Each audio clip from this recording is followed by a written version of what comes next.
Hi everyone, wherever you are, as my friend Rockin' Larry Lockin says, for Palladium Productions. Wherever you are in the universe, the world, the planet, the cosmos, we welcome you here to World Ascension Conference. Your host, Lindsey Elocin Hooper, co-founder, along with Laura Eisenhower and Dolly Indigo Star of World Ascension Conference.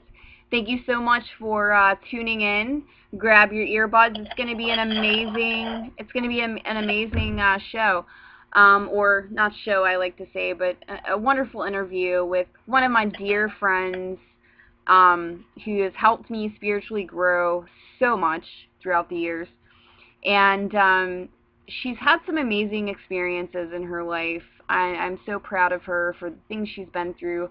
She's risen above so much, and she's a wonderful mother. She's a wonderful poet. She's a wonderful writer, and she's touched my ways in more ways, in more, in multiple ways. And where she's coming to us from Hawaii tonight. Hello, Hannah. How are you doing tonight, honey? Hi. You make me want to cry with that introduction. I didn't know you were talking about me. Yes, honey, I was. I'm doing very well. Great. That's good to hear. I mean, you can't complain. You're in Hawaii, right? Yeah.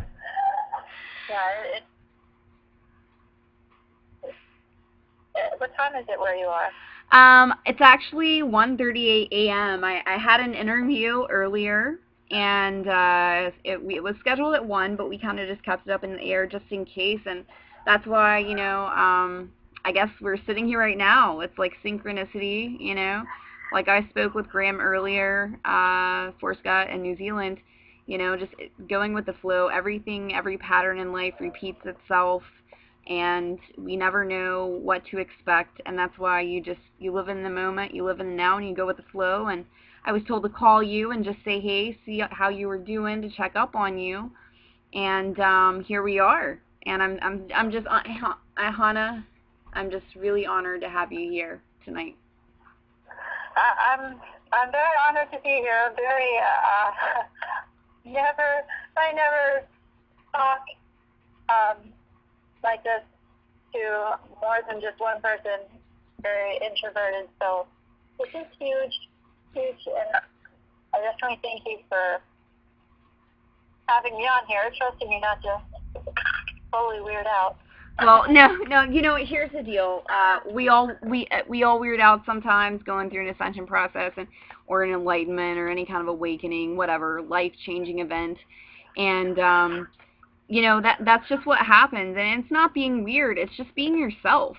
It's okay to be uncomfortable sometimes. It's okay to finally let your voice out, and just be true to yourself. And that's one thing I honor so much about you, Hannah, is that you've been through so much in your lifetime, and you're such a guardian of your son. You're such a guardian of your words, your actions, your truth. I mean, so I just want to kind of open the floor up for you. And what I really want to talk about, I found this story so interesting, among your many experiences physically with angelic beings and etc. But I really want to talk about, kind of touch on the starseed thing right now, these star children, these new abilities that are coming in, and your son Keoni, when he came along while you were pregnant with him, is it true from what I've heard, and is it true that you guys would meet each other in your dreams? And if you can, I want you to just kind of elaborate and tell me that story again. Yes. Just a little short background. Before I got pregnant with him, I was told by a few doctors I could never, because of things that I went through as a child. And I had just had a surgery, a laparoscopy, I believe, which apparently, I guess you can, it opened the door for something, and I got pregnant and did not know I was. I kept dreaming that I was pregnant with a baby boy, and I thought it was ridiculous. I didn't think it, that it meant anything, and I was very tired. I was sleeping all the time. I was hiding from my ex-husband. That as soon as he would leave, I would just fall asleep because I just couldn't stay up. And someone finally talked me into getting a test, and lo and behold, I was pregnant. And just tell the listeners. I'm sorry to interrupt, but just tell the listeners how pregnant you were. I was 4 months when I found out that I was. How wait? 6 months. I think it was 6 months.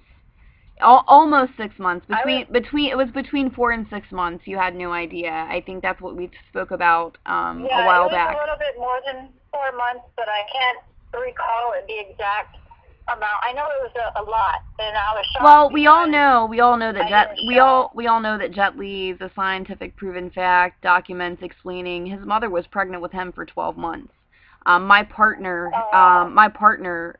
when he was born, he was a month late. So.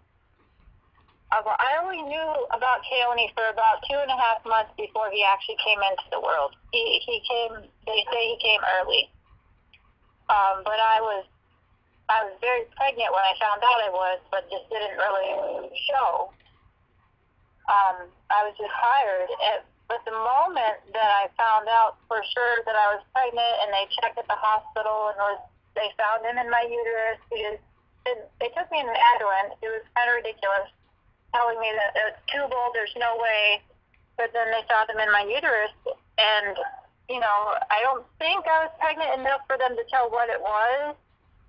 It was like right about there, but I instantly knew his name's going to be Keoni. He's a boy. And I started having these dreams, these very vivid dreams, that I was looking down at my pregnant tummy, and he would turn around and then smile at me, and in spirit, he came out, just out of my skin, no blood or anything, just like... In spirit, yes. It's a spiritual form. In spirit. And in my dreams, he always had very blue eyes, freckles and dimples, and just blonde hair. And he always looked to be about 4 or 5 years old in my dreams.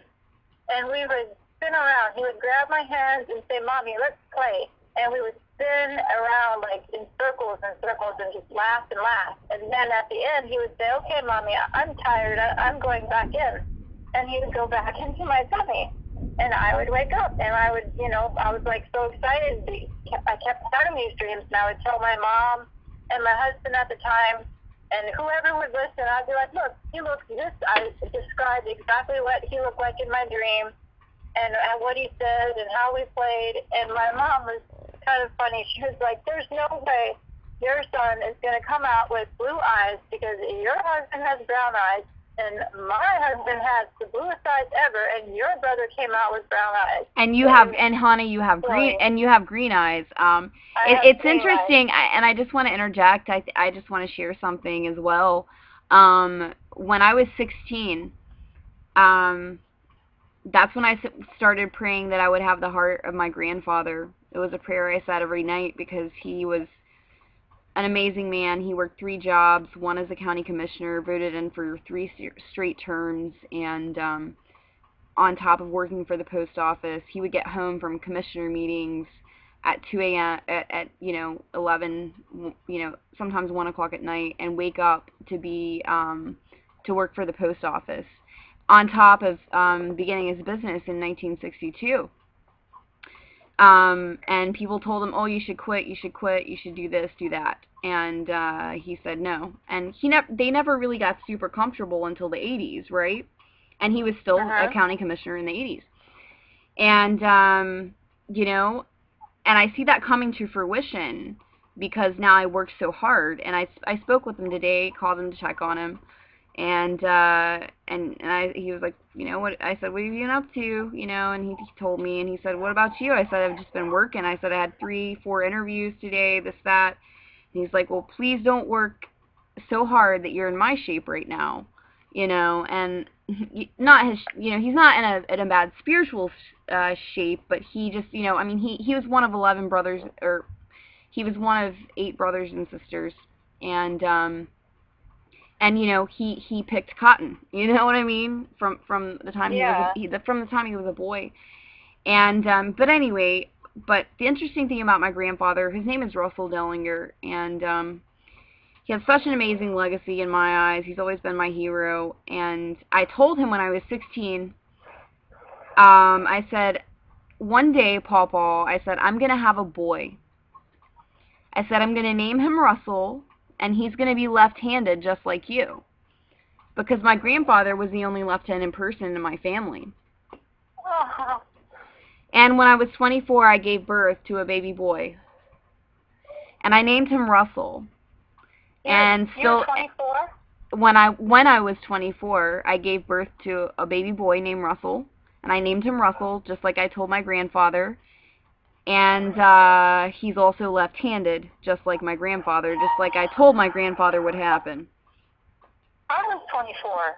Yeah, so I find it amazing, these beautiful, synchronicities in life that bring people together. I mean, I just knew there was no way I was not going to name my son after my grandfather, and he wasn't going to be left-handed just like he was. That is so awesome. And another thing relating to what I said previously, I do have the heart of him.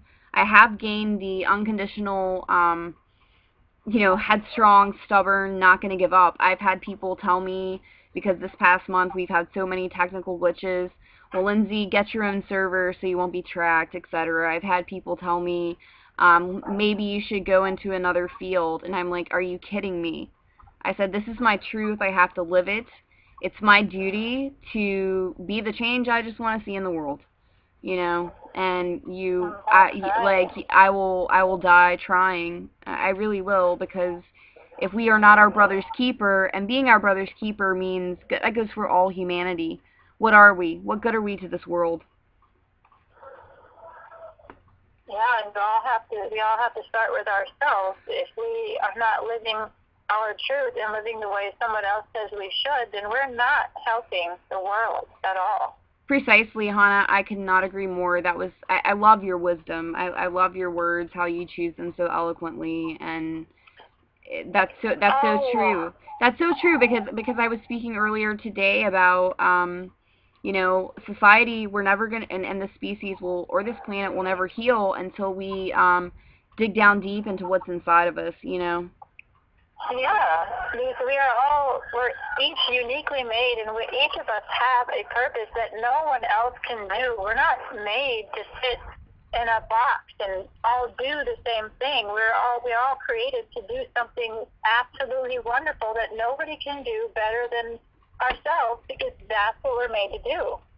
Precisely. And unless we're allowed to do that and see ourselves and ignore the harassing and the condescension and just do it, then it's not going to happen. The world, you can't make it better if you're Hannah, with the illusion. Right, and it is an illusion. A lot of things are an illusion, because it's like people that there's a huge controversy, and people say, well, there's not a baby that chose to be born and be raped, okay?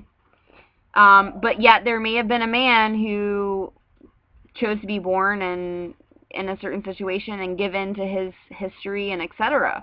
But here's the deal: on top of choosing a certain incarnation, we also are given the choice to rise above. At the same time. Yeah. And Hannah, I know more than anything that you've been condescended more than anyone I know. And that's why I admire you so much, because honestly, Hannah, I'm going to tell you, with my MyLab experiences and time travel and etc., what I was programmed, went under government kind of ops as a child and etc. I know how hard it is just to talk about the abuse from that. And when I hear, when I listen to you and have listened to your words before, and I've read your poetry before, it's brought me to tears, because I think to myself, if I were her, I wouldn't be alive today. There's no way. And I know I've had a lot of cards dealt to me, for sure. I mean, I've spent time in jail, I'm not going to deny. That's the thing I have to reiterate. Yes, I've spent time in jail. not long periods of time, but Yeah. here's the deal. I had to embrace that. That made me stronger. I'm not going to hide from the public, and especially being in this. That's the thing with World Ascension Conference. We are you guys. Every listener, every viewer. We are one. We are you. It's time to rise above our past and not pull it up. Yes, we pull it up. It triggers certain emotions. And Hannah, that's, and I'm not going to ask you if you're not comfortable with it. We can always cover it in another interview, but I feel like there are a lot of starseeds out there, a lot of angelics, a lot of people who have been through some serious shit. Okay? I'm not going to lie. And would you be comfortable going into any kind of, I guess, depth of what you went through as a child? Yeah, I'm not. I used to feel very ashamed and dirty, and think that something was wrong with me, but I don't feel that way any longer. I'm not ashamed, and I wouldn't change a thing that happened, as painful as it was, because I feel like it made me me. Precisely. And I like who I am. Yeah, and could you kind of start off, you don't have to go into too much graphic things, but I'm just I really just want to open I really just want to open the floor up for you to talk about this thing that happened with as a child. Okay, before I get into the graphic thing, I have to get back to the whole Keoni thing really Yeah, quick. thank you. Yes. Keep going. About how I had dreamt about him coming out, and we would spin around and laugh and play, and then I described what he looked like over and over. Well, when my son was born, he was born with very blue eyes and dimples and not very much hair, so I couldn't really tell much from there. But when he began to first start speaking, he started telling me, Mommy, remember when we play? Remember? And I would say, what do you mean? He was so young, I'm like, play what? And he says, we spin round. You remember? We spin around. And I never spun him around as a little bitty baby. Yeah, I didn't spin him around, and so he was remembering what I had dreamt about. Precisely. And yeah, I mean there are several children out there who definitely remember their past lives, etc. A child isn't going to make up. A child isn't going to just make up many lifetimes, especially when they don't even know what reincarnation is or spiritual energy is. I never shared that dream around him. Because I stopped having them when he was born. He wasn't coming out of my tummy and spinning around. Exactly. When he got a little bit older, he'd have nightmares, and I would tell him to meet me on the bridge over the water, and we could make them go away. And we would for a long time. We would, I don't know how, but we would meet on the bridge over the water, and he said his dreams would go great. And I would remember meeting him on the bridge as well as he would remember. Exactly. So Hannah, is it okay if we move on, because I don't know, I love the story about Keoni, that and we'll go into that more sometime later, because and we'll go into the angelic beings that you see and have even had to evacuate your house after waking up from a dream with heavenly angels putting rose petals all over your house, and you literally having to walk outside because the smell of roses was so strong when you awakened. Oh, yeah. my gosh. So we'll get into that later. But right now, can we just speak about, because this is why I really think there's so many people like you, Hannah, out there that have gone through child abuse and etc. or just any kind of abuse, period. You know what I mean? You want me to go into that first, or you? Let's go into that first. Because I want the starseeds and the angelics and everyone out there and just the humanity that is suffering right now, going through possibly what you went through. You're a testimony to that, Hannah, and that's why I put you up literally on a pedestal, and I just kind of want you to go into that now, if that's okay. Yeah. And you don't have to get graphic, but you can just generally describe. You know what I mean? Yeah, it started when I was very, very young. My dad he was very physically and emotionally abusive. He would beat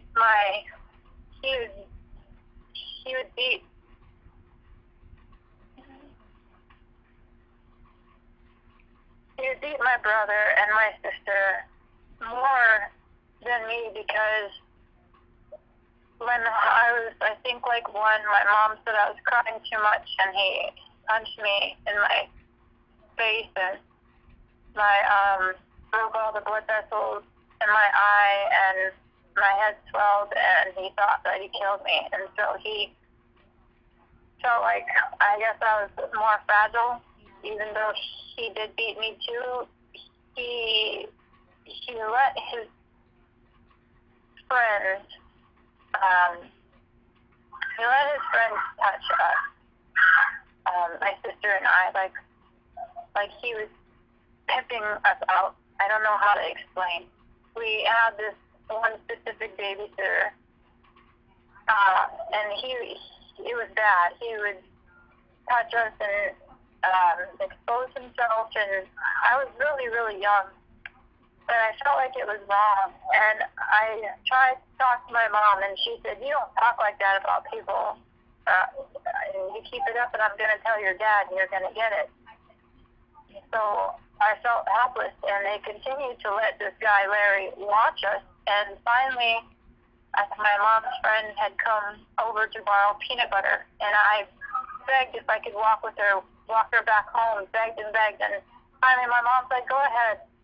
And while we were walking, I told Joyce, I told her about it, and she basically saved our little lives that time, and she told the police, and then my dad beat him almost to death so that he would not tell them that he was paying my dad, even though he was babysitting us, my dad was receiving money from him. And not only that, I distinctly remember we had a glass table in the kitchen, and he was touching us a couple of times, me, and my dad could see, and he had this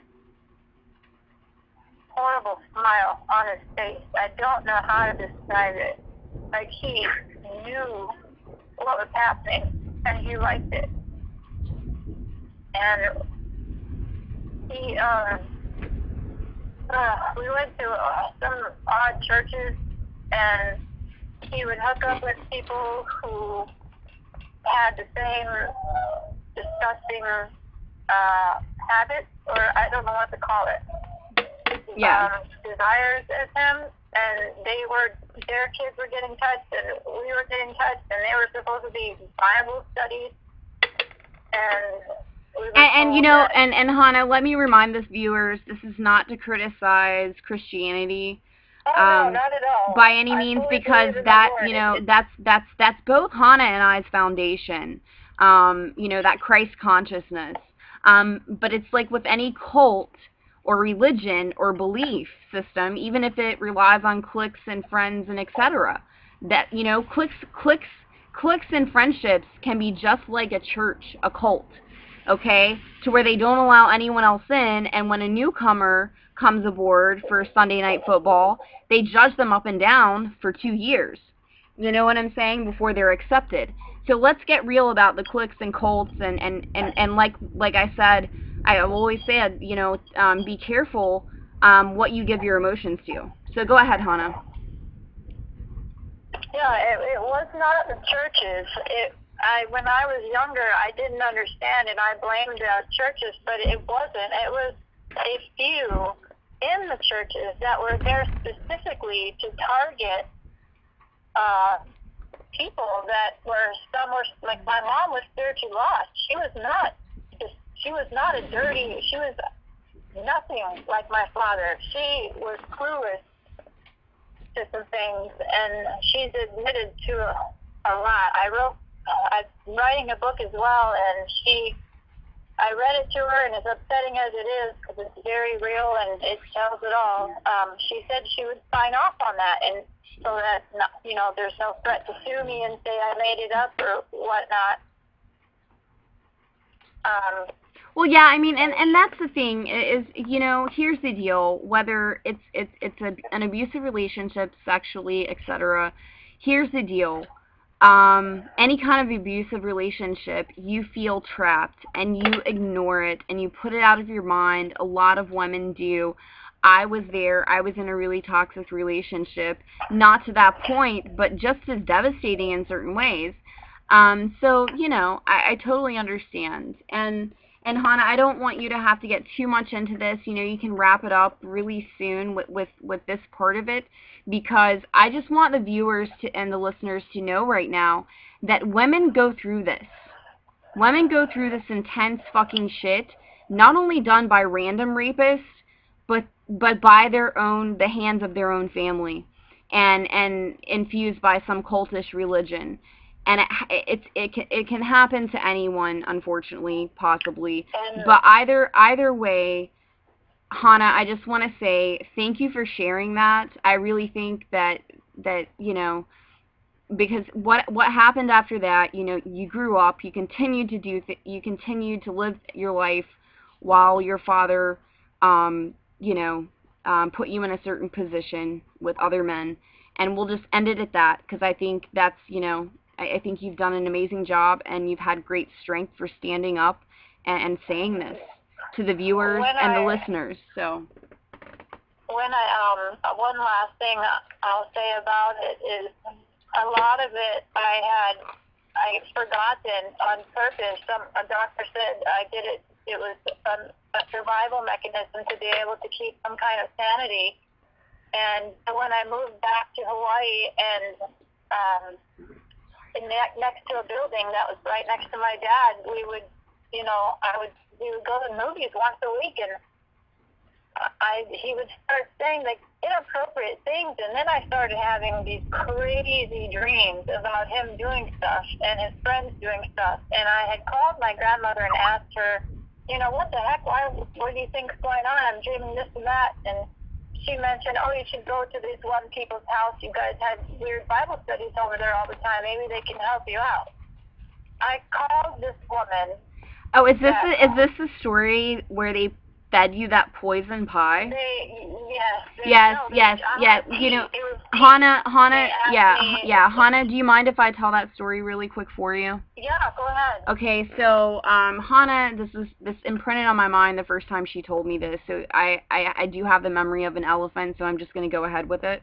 Hannah goes over to these people's houses for comfort, and they're like, here, would you like some pie? She gets there because she's like, you know, kind of going through a hard time in life, as we all do at certain points, and this lady offers her some pie, and Hannah is really stressed out, so she says, no, I'm okay. She's like, well, here, let me get you some tea, you know.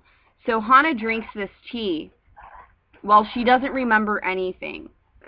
Like, she literally goes almost out of her body, in a sense, like, had no control.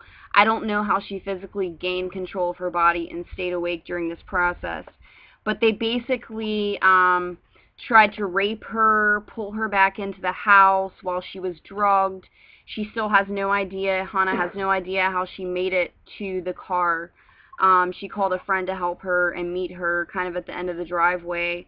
Kind of knew what was going to happen before it happened, so made plans and escaped with her life, because these people would have killed her. Yeah, so I just wanted to go ahead and give everyone the scoop on that, you know, and just tell you guys, you know, we are handed a shitty hand of cards sometimes. We are handed shitty hands. In the hospital for 5 days, she was, knowing who I was or who my son was. Yeah, and so then I lost my kidney. Yeah, so she ended up losing her kidney, not knowing who she was, in the hospital for 5 days. She came out of it. She's here with us today. She's risen above. She's an amazing mother. She's an amazing poet, a healer, and etc. And for any of you guys out there going through certain things like this, you know, we think our life is shit sometimes. And we come up with excuses on why we can't do this or why we can't do that, you know, but just raise your consciousness, forgive yourself, forgive others, and operate in Christ consciousness, and operate in unconditional heavenly love, and you will reach the next level, and you will be able to rise above, no matter what cards you were handed in life. Yeah, and instead of being angry, it's actually a way, it's as painful as it is, it's almost like pruning a bush to make more flowers grow.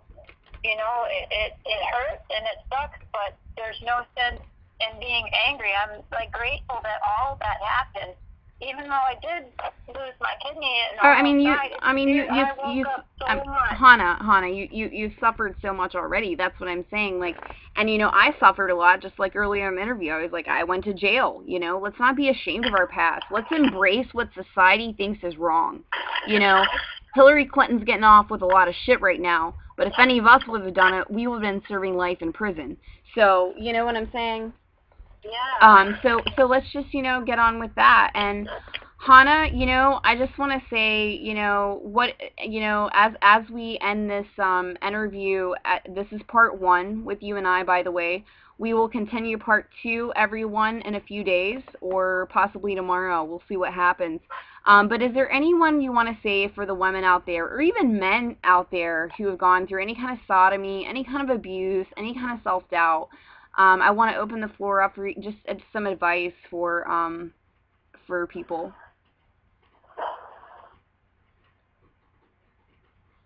That might be going through or had gone through the same thing you did, you know, just how to retain their focus, etc., via meditation, whatever.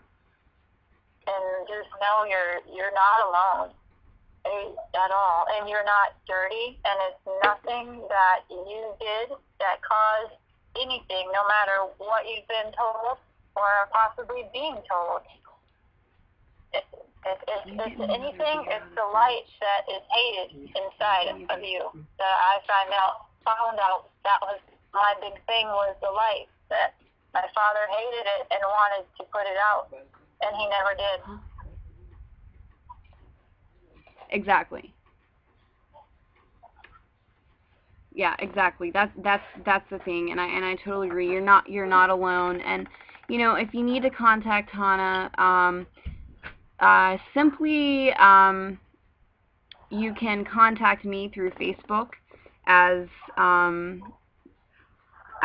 you know, if you would like any kind of life coaching through Hannah. Please contact me. You can log on to our website at www.worldascension.com. You press the contact button, and it immediately emails me, and I will give you her contact information. She does have, you know, a minimum donation of a certain amount of dollars, you know, per.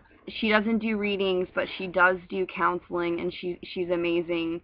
And you know, she doesn't charge a lot of money, I assure you, and she's definitely been there for me. So, you know, I'm just gonna end this sign off on this wonderful, amazing, heart-touching, heart-wrenching, and soul-evolving, unconditional love. You know, the balance of feminine, masculine that's coming back and into this world, into the hearts of humanity, along with Christ consciousness and forgiving and being your brother's keeper.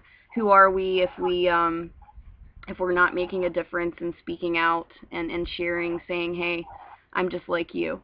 All right, guys, we love you. We love you all, wherever you are in the cosmos, the earth. Absolutely. Yes. And I love you, Lindsey, for everything you're doing. Thank you so much. Thank you so much. That's very humbling, Hannah. And I will talk to you soon. Like I said, signing off, World Ascension, a special guest, Hannah Marie Morrison. We will see you soon. Lots of love, lots of blessings, and namaste. Yeah.